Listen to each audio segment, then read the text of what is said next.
여러분 주위를 한번 돌아와 보시기 바랍니다. 비전, 민족을 치유하고 세상을 변화시키는 교회. 할렐루야. 1. 다 같이 매일 성경 읽기. 2. 매일 기도하기. 3. 매일 전도하기. 4. 예배에 집중하기. 5. 교회를 자랑하기.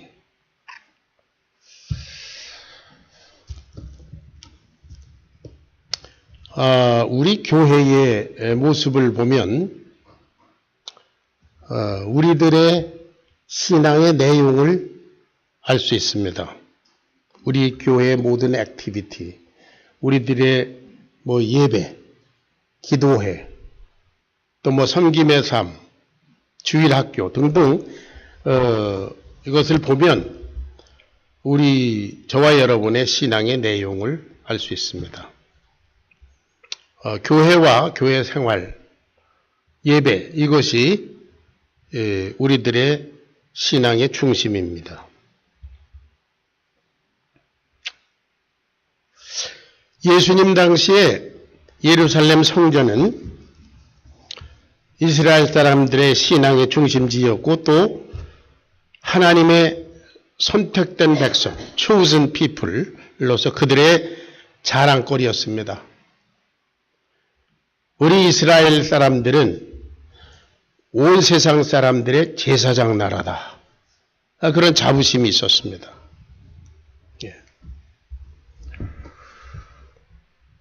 이 성전이 곧 이스라엘 사람들의 신앙의 바로미터였었다고 이렇게 봅니다. 성전의 모습, 그 안에서 일어나는 내용을 보면 이스라엘 백성들이 신앙생활을 어떻게 하나 그것을 알 수 있었다는 거지요. 그래 구약 성경에 보면 예레미야 선지자를 통해서는 하나님께서 당시 예루살렘 성전을 가리켜 이건 성전이 아니다 이렇게 책망하신 때가 있었어요. 그래서 결국 바벨론을 시켜서 헐어버린 적도 있었습니다. 모양은 성전인데 그 안에 하나님이 안 계시고 사람이 주인 노릇하고 돈이 최고의 덕목이 되고 이런 걸 보고 하나님은 헐어버리셨어요. 오늘날에도 우리 교회들을 보면 엄청난 큰 좋은 건물이 있습니다. 수억 불 들여서 짓는 건물들도 있습니다. 사람들이 많이 모입니다. 여러 가지 제도가 있고 그 안에 여러 가지 프로그램들이 있고 그야말로 예배 찬양을 인도하는 그 그룹은 무슨 오케스트라 그런 것도 있고요. 어떤 교회는 한복을 입은 자매들이 나와서 춤을 추면서 하는 이런 좀 그런 프로그램도 있고 그렇습니다. 그런데 우리들은 그런 모든 외형보다도 그 속에서 일어나고 있는 것은 어떤 모양인가? 그 신앙의 중심에는 무엇이 있는가? 우리는 그것을 생각해 봐야 됩니다. 왜 그러냐면은 예수님께서, 우리 주님께서는 그 외형을 보지 않고 그 내면을 보시기 때문입니다. 동시에 저와 여러분의 신앙생활, 예배에 참여하고 헌금을 드리고 이것을 하고 저것을 하고 그러는 우리들의 신앙생활을 보시고 주님은 우리의 속을 보십니다. 여러분 사무엘상에 있는 말씀 잘 아시죠? 사람은 외모를 보거니와 나 여호와는 중심을 보느니라. 아멘. 예. 예수님 때에 예수님께서 제자들과 함께 성전에 들어갔다가 나오실 때에 제자 중 하나가 성전을 바라보면서 말했습니다. 선생님 보십시오. 이 돌들이 얼마나 대단합니까? 이 건물은 또 얼마나 대단합니까? 예수님 때 예루살렘 성정은 화려의 극치라고 했다고 합니다. 그때 예수님께서 대답하셨습니다. 내가 이 큰 건물을 보느냐? 내가 이 겉모습을 보느냐? 돌 하나도 돌 위에 남지 않고 다 무너뜨려질 것이다. 예수님 보시기에는 그게 아름답지 않았습니다. 그것이 성전이 아니었습니다. 5년간 예수님께서 예루살렘의 성전에 들어가서 다 뒤집어 엎어놓은 그런 역사가 있었지 않습니까? 이건 도적의 소굴이지 하나님의 성전이 아니다. 제자는 성전의 겉모습을 봤지만 예수님은 그 속에서 일어나는 신앙의 내용을 보셨던 것이죠. 거기에는 하나님이 계시지 않았습니다. 그로부터 약 37년 후, 주 70년에 예수님의 말씀대로 예루살렘 성전은 그야말로 돌 위에 돌 하나도 남지 않고 완전히 파괴되었던 것입니다. 지금은 그 자리에 이슬람 성전이 세워져 있는 거 여러분 아시죠? 오늘 본문 말씀에 보면 예수님께서 들려주신 예화입니다. parable. 두 사람이 기도하러 성전에 올라가는 얘기입니다. 하나는 바리새인이고 하나는 세리. 그 2000년 전에 아주 인간 말종이라고 내는 죄인, 아주 드러난 죄인, 세리. 또 바리새인은 당시에 존경받는 신앙생활을 하는 그런 모범적인 사람. 이 두 사람이 성전에서 기도를 하고 나온다. 그때 예수님의 말씀이 있었습니다. 이 본문 말씀을 통해서 오늘 이 시대를 사는 저와 여러분의 신앙의 내용이 무엇인지, 나는 어떤 자세로 하나님 앞에 서 있는지 한번 점검해 보기를 바랍니다. 여기 보니까 바리새인이 따로 서서 기도하여 가로되 하나님이여, 그리고 기도했습니다. 그렇죠? 그 다음에 13절 후반절에 보면 세리도 가슴을 치며 가로되 하나님이여, 그리고 기도합니다. 오 갓. 둘 다 하나님을 부릅니다. 그리고 기도합니다.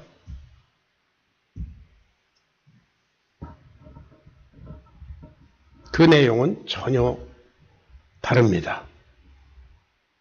저와 여러분이 오늘 여기서 함께 예배드립니다. 나는 예배자입니다. 그리고 예배드립니다. 하나님 보시기에 저와 여러분 한 사람 한 사람의 믿음의 내용은 어떤가? 지금 이 시간에 많은 교회들이 예배드립니다. 하나님이여 예배드리는데 그 모든 교회들의 신앙의 내용은 어떤가? 예수님은 그것을 보신다는 거죠.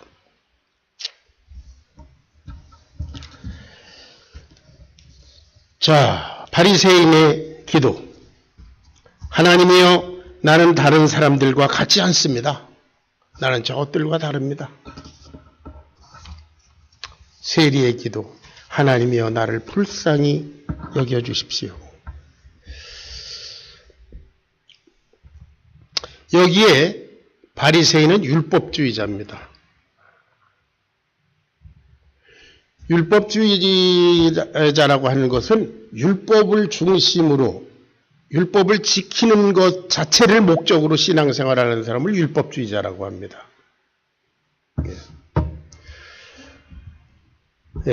본래 하나님께서 모세를 통해서 하나님의 백성 이스라엘에게 주신 율법은 좋은 겁니까? 나쁜 겁니까? 예? 좋은 거예요? 나쁜 거예요? 예, 좋은 겁니다. 예.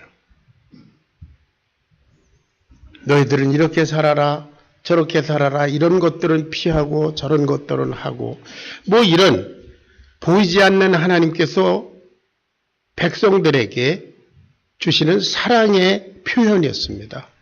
마치 부모님이 자녀들에게 너 이런 거 하지 마, 저런 거 하지 마, 이렇게 살았으면 좋겠어. 그런 게 그 제한하고 가둬놓으려고 그러는 게 아니잖아요. 사랑하기 때문에 주는 거잖아요. 율법이 그런 것이었습니다. 본래 율법의 첫 시작이 어디냐면 에덴 동산이었습니다. 에덴 동산에서 하나님께서 아담에게 법을 하나 주셨어요.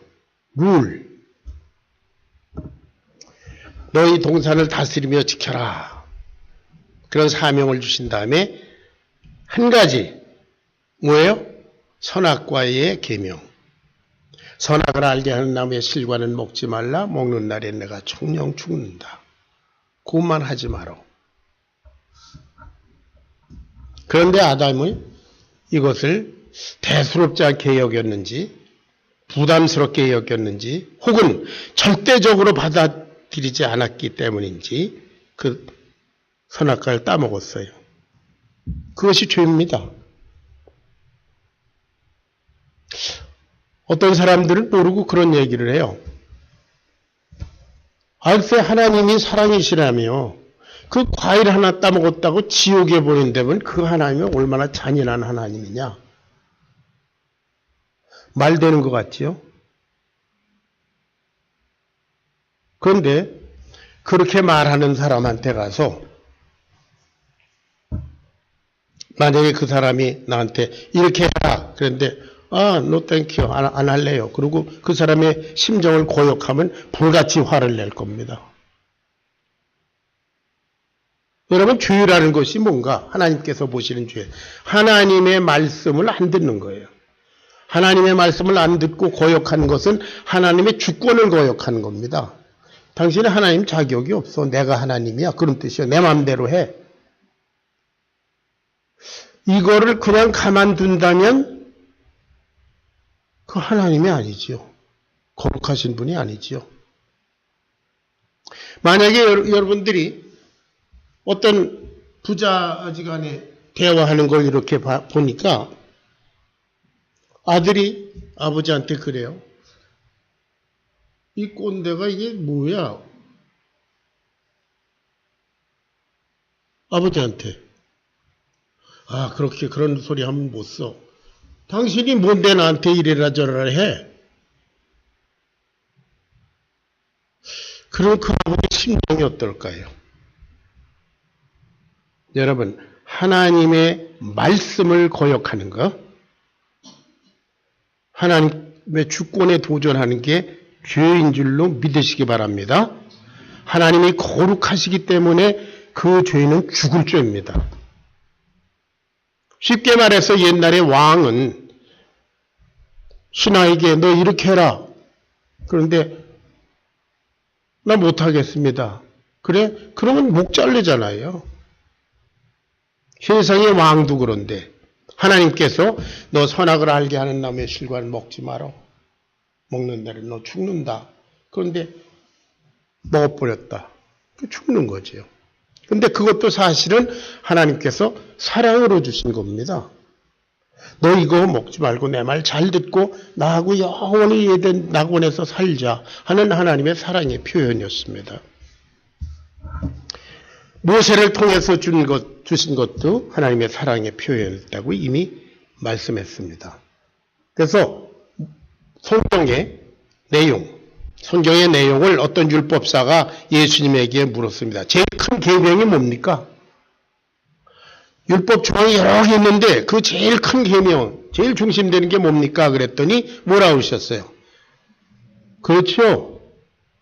마태복음 22장 37절 40절에 나와 있는 The Great Commandment, 위대한 명령 주셨어요.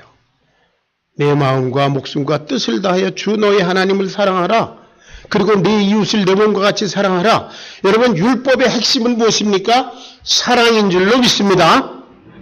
하나님께서 사랑하셔서 주셨어요. 그런데 율법주의라는 것은 무엇인가? 그것은 마치 이와 같습니다. 자본주의의 타락과 같습니다. 여러분, 자본주의라는 거 좋습니까? 나쁩니까? 자본주의. 좋은 것입니까? 나쁜 제도입니까? 예, 자본주의 자체는 뭐 인간들이 생각해낸 거지만 각자 개인의 자유에 기초한 자본주의, 그 제도 자체는 좋은 것입니다. 그런데 자본주의가 타락하면 어떻게 되냐면 돈의 주인이 돼버려요. 그러면 그건 안 좋은 거죠. 그것처럼 율법은 참 좋은 것인데, 잘 들으세요. 율법만 지키면 된다. 율법 지키는 자체를 거기에 집중하게 되면 율법주의가 돼버려요.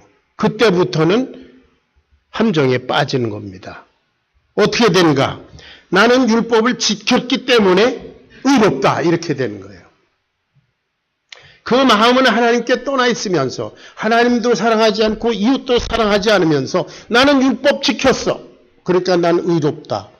이렇게 되는 것이 여기에 이 바리새인의 기도입니다. 율법을 주신 하나님의 주권과 사랑과 목적, 그것은 다 실종되고 인간의 행위, 율법을 지켰다는 자기의 self-righteousness, 그것만 남습니다. 여러분, 이조 시대에 제사 아시죠? 여러분, 제사 드려본 분 손 들어보세요. 제사. 나 옛날에 제사 드려봤다. 예. 그래요. 손 안 든 분은 뭐예요? 제사밥만 먹었나요? 예, 여하튼 뭐 우리 한국 사람들 옛날에 저도 제사 드려봤습니다. 그런데 원래 제사라는 게 시작은 조상에 대한 숭모, 존경, 뭐 사랑의 표현, 뭐 그런 기념 그런 거잖아요. 그런데 이조 시대에 들어와서 어떻게 됐냐면 이걸 계속 하다 보니까 그 내면적인 실체는 사라져버리고 제도 자체, 제사 형식을 가지고 죽고 살기로 싸웠습니다. 조정에서도 파벌이 나뉘어가지고 뭐 밤을 놔야 된다, 아니다, 그 밤 놓기 전에 대추를 놔야 된다, 뭐 생복을 한 달을 입어야 된다, 3개월을 입어야 된다, 이런 거 가지고 목숨을 걸고 싸워서 수백 명씩 죽었잖아요. 사화가 일어났잖아요. 마찬가지예요. 율법 지키는 자체에 빠져버리면 율법을 주신 하나님의 마음은 실종되고 자기의만 남아서 율법의 이름으로 예수님 죽였어요. 하나님의 아들 죽였어요. 율법일의 이름으로. 바리새인의 기도입니다.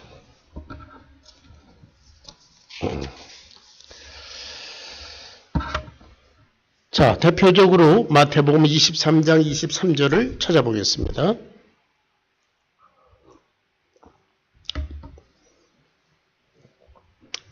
다 같이 시작. 화 있을진저 외식하는 서기관들과 바리새인들이여, 너희가 박하와 회향과 근체의 11조는 들이되 율법의 더 중한 바 정의와 긍휼과 믿음은 버렸도다. 그러나 이것도 행하고 저것도 버리지 말아야 할지니라. 그 다음에 24절에는 맹인된 인도자여, 하루살이는 걸러내고 낙타는 삼키는도다. 주님께서 그렇게 말씀하셨어요. 주님이 보시니까 바리새인들이 박하와 회향과 근처의 11조, 이건 뭐 조그만 거예요. 그냥 박하라는 건 향료잖아요. 뭐 작은 거예요. 작은 것들, 자잘한 것의 11조는 철저히 드립니다. 그래놓고 큰 것의 11조는 모른 척하고 안 드려요. 왜? 돈이 아까우니까. 그러니까 하루살이는 걸러내고 박하와 회향과 근체, 작은 거 11조, 하루살이 같은 정도는 드리고 낙타 같은 거는 지가 삼키는. 무슨 얘기인지 아시죠?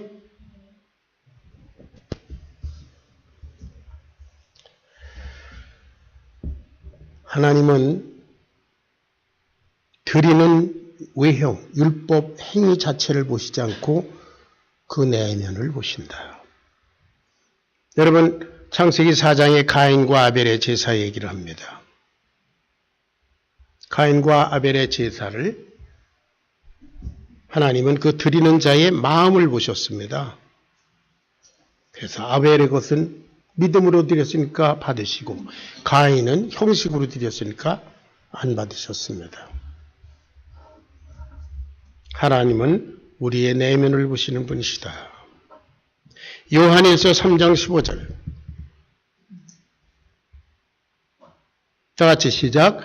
그 형제를 미워하는 자마다 살인하는 자니 살인하는 자마다 영생이 그 속에 거하지 아닌 너희가 아는 바라. 여기 바리새인의 기도를 보세요. 하나님이여 나는 다른 사람들 곧 토색, 불의, 간음을 하는 자들과 같지 아니하고 이 세리와도 같지 아니함을 감사하나이다 그랬어요.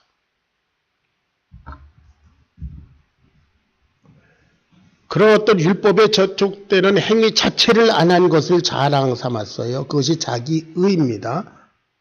그런데 하나님은 형제를 미워하면 너는 이미 살인한 거야. 그렇게 보세요. 내면을 보십니다. 믿습니까? 아멘.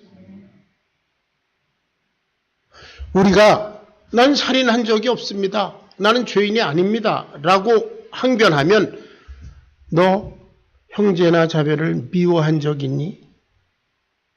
그렇게 물어보세요. 그러면 넌 이미 살인한 거야. 마태복음 5장 27절 28절 시작. 간음하지 말라 하였다는 것을 너희가 들었으나 나는 너희에게 이르노니 음욕을 품고 여자를 보는 자마다 마음에 이미 간음하였느니라. 현실적으로 난 아닙니다. 라는 자에게 너 마음에 그럼 넌 내가 보기에는 간음한 자야.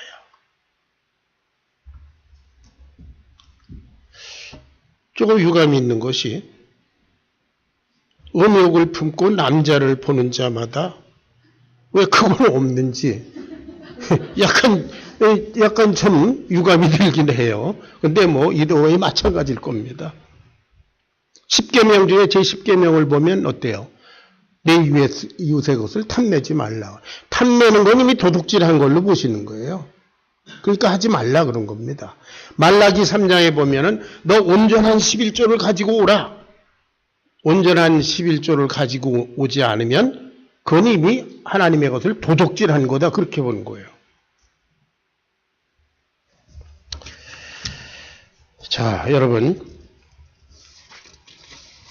이 거룩하신 하나님 앞에 성전에 나온 바리새인의 자세가 너무 방자하지 않습니까?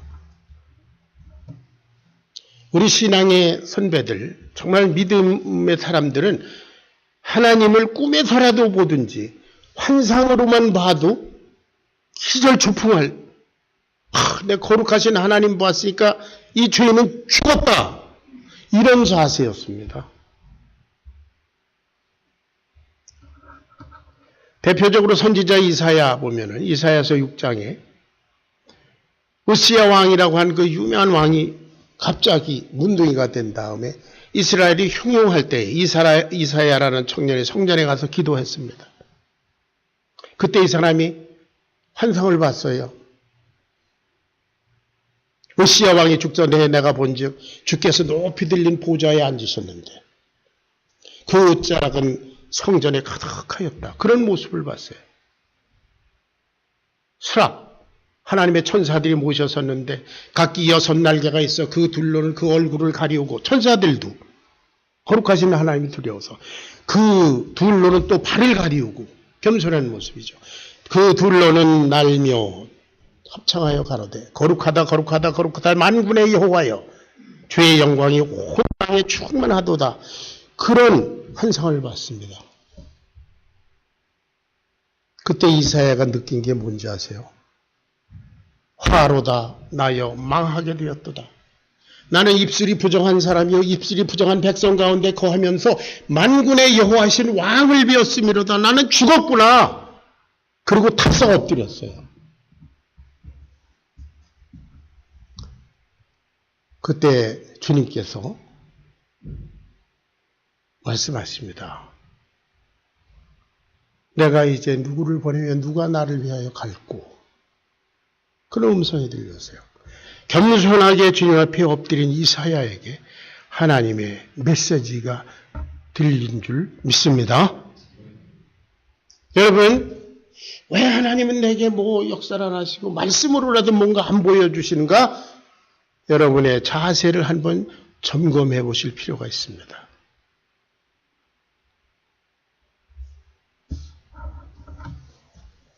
하나님이여, 말은 그랬지만 제 자랑 만들어 놨습니다.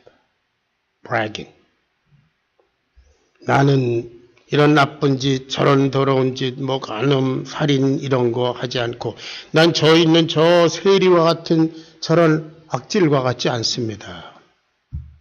나는 일주일에 2번씩 금식하고 또 소득의 11조를 드립니다.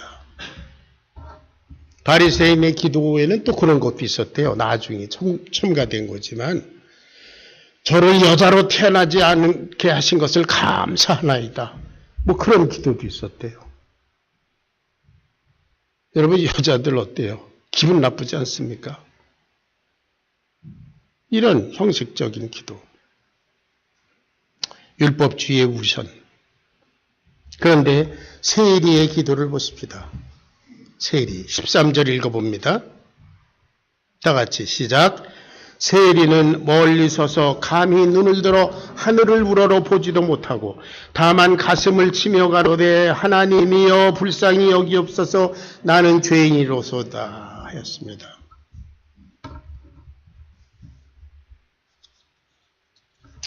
그는 그래 너는 의롭다 은혜 받고 돌아갔다. 주님께서 말씀하셨습니다. 아멘. 그는 은혜 받았습니다. 주님, 나는 죄인입니다. 차이가 뭡니까? 죄인은 하나님 앞에 감히 하늘 우러러 보지도 못하고 하나님께 하나님이여 그렇게 불렀고요. 세리는 하나님이여 말은 그랬지만 옆을 보는 거예요. 저 세리보다는 난 그래도 낫고 난 뭐 살인 안 하고 뭐 이랬잖냐. 나 그래도 보니까 그럴듯하네. 그런 거잖아요.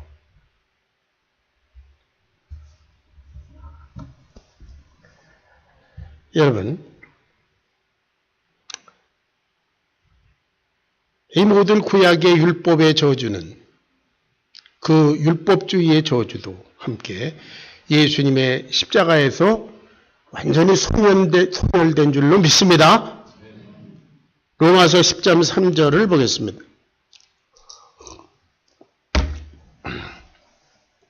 다 같이 로마서 10장 3절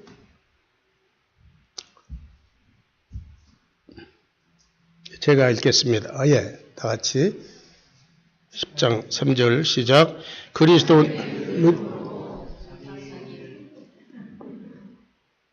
10장 4절을 제가 봉독하겠습니다. 그리스도는 모든 믿는 자에게 의를 이루기 위하여 율법의 마침이 되시니라. 모든 믿는 자, 저와 여러분을 위해서 의롭게 하기 위해서 모든 구약시대의 율법과 율법주의로 비롯된 그런 저주를 끝장내셨다. 할렐루야! 그런 선언이 있습니다. 그래서 오늘날 우리는 율법과는 상관이 없습니다. 주님께서 우리들에게 아까 얘기한 그 사랑의 계명만 주셨어요.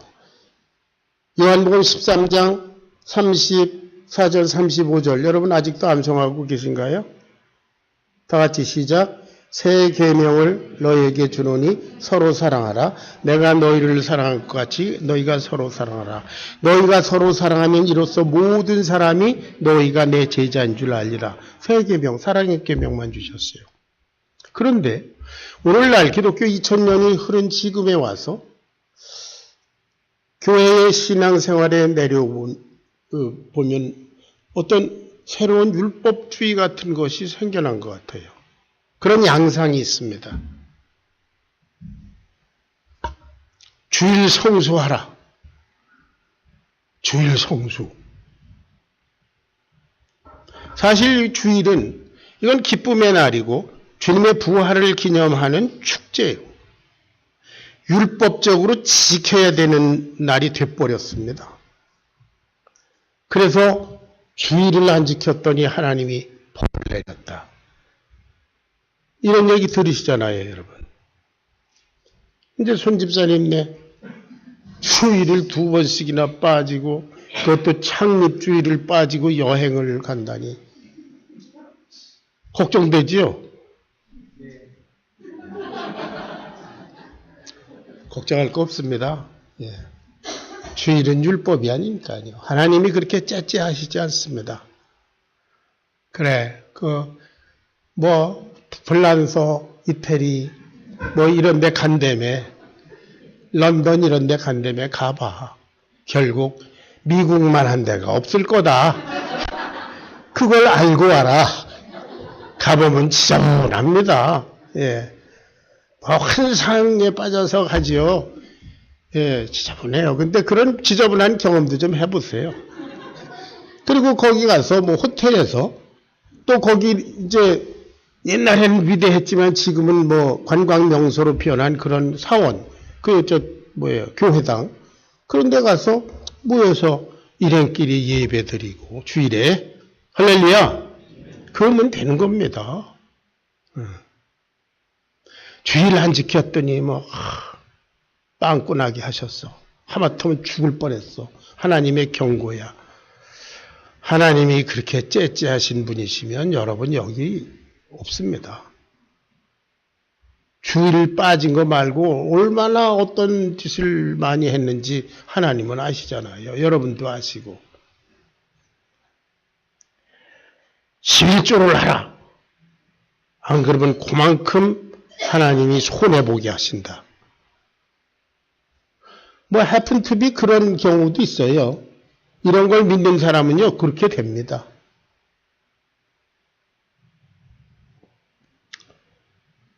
목사에게 순종하라. 그렇지 않으면 하나님이 네 비즈니스나 네 몸을 치신다.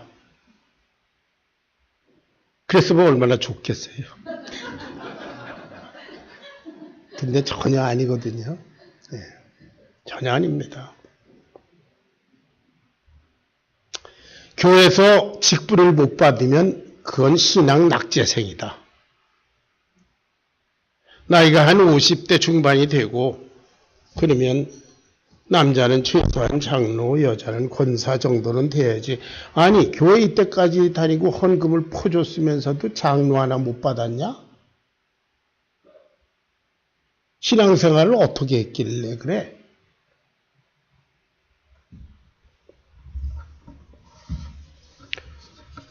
율법 같은 것들이 있어요.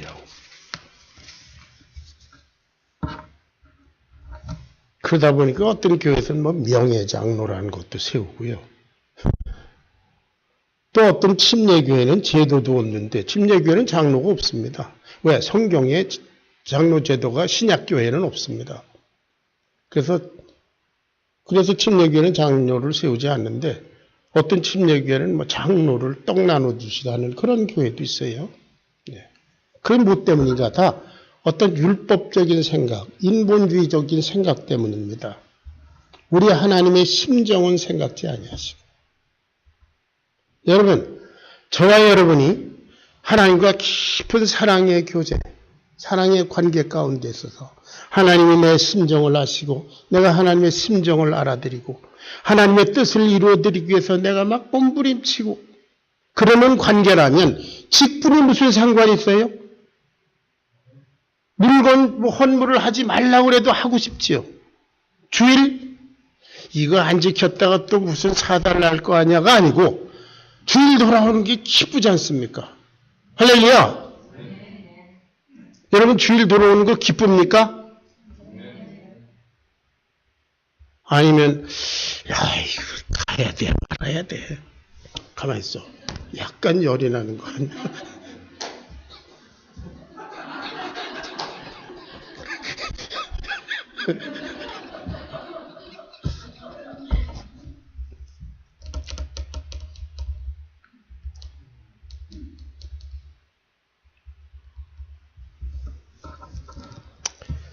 율법주의의 문제가 뭡니까? 나는 주일 지켰으니까 됐다. 난 11조 헌금 했으니까 됐다. 난 목사 하는 말에 반대한 적 없어. 순종했어. 됐어. 교회 직분 나 얻었잖아. 이것이 신앙생활의 전부인 양 하는 것이 이 시대의 율법주의입니다. 그래서 이 모든 형식 뒤에 자신을 숨어버리고 자신의 내면을 감추고 있습니다. 마치 아담과 하와가 죄를 짓고 무화과 나무 잎사귀로 자기를 가리우려고 했던 그런 시도가 오늘날 율법주의적인 신앙 행태로 나타나 있습니다.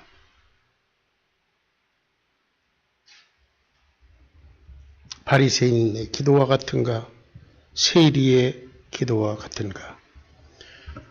마가복음 2장 17절 말씀을 우리 한번 같이 읽고 마치겠습니다. 마가복음 2장 17절. 다 같이 시작. 예수께서 들으시고 그들에게 이르시되 건강한 자에게는 의사가 쓸데없고 병든 자에게라야 쓸데있느니라. 나는 의인을 부르러 온 것이 아니요 죄인을 부르러 왔노라 하시니라. 나는 병자다. 그런 사람은 의사가 필요하고 나는 건강해. 그런 사람은 의사가 필요 없지 않느냐. 나 예수는 여기 바리새인처럼 나는 의로와 나 할 거 다 했어. 소와 하나님 이런 자를 위해서 오지 않았다. 세리처럼 하나님이여 나는 죄인입니다. 이 죄를 내가 어떻게 할 수가 없습니다. 하나님이여 은혜를 베풀어 주시옵소서. 그런 자를 찾으러 왔다. 예수님은 그런 자에게만 관계가 있는 줄로 믿습니다.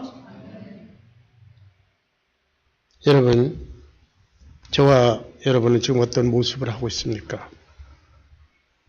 그야말로 하나님 보시기에 누더기 같은 자기의로움 그런 옷을 걸치고 있습니까? 아니면 하나님 앞에, 우리 사람 앞에가 아니라 하나님 앞에 내 내면을 다 벌거벗겨 내놓고 은혜를 베풀어 주시옵소서. 나인 죄인입니다. 라는 겸손한 자세로 서 있습니까? 여러분, 우리를 사랑하시는 주님께서 2000년 전에 이미 오늘 나의 죄를 십자가에서 그 보혈의 그 거룩한 피로 씻겨주신 줄로 믿습니다. 그리고 의의 세마포를 덧입혀 주셨습니다. 너는 의롭다. 누가 뭐래든 너는 의롭다. 예수를 주로 믿기 때문이다. 우리는 주님의 약속을 믿습니다. 기도하겠습니다.